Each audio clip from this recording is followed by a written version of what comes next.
Hello everyone. Today we are going to discuss about the linear sketch pattern.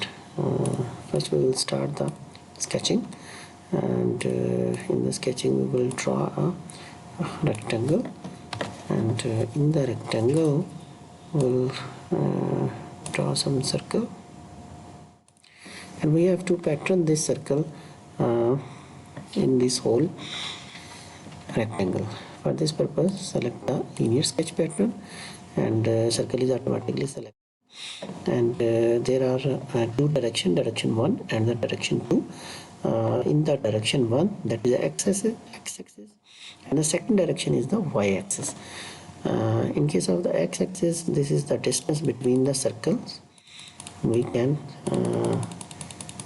control the distance between the circle, and this is the number of the circle or number of a pattern on which we want to repeat these pattern.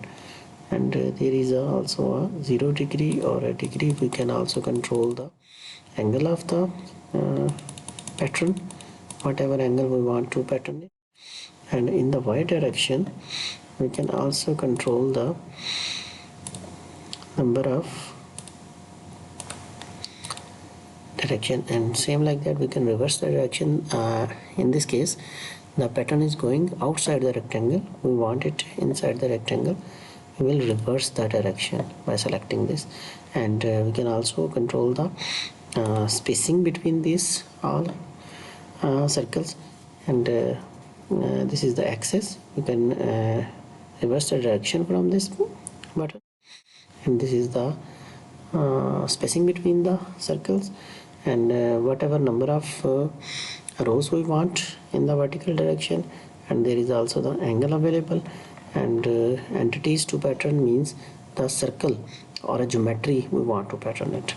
Okay, from this we will okay this pattern, and we can convert this pattern into the perforated or a slotted plate, like this. We can convert this pattern into the slotted plate.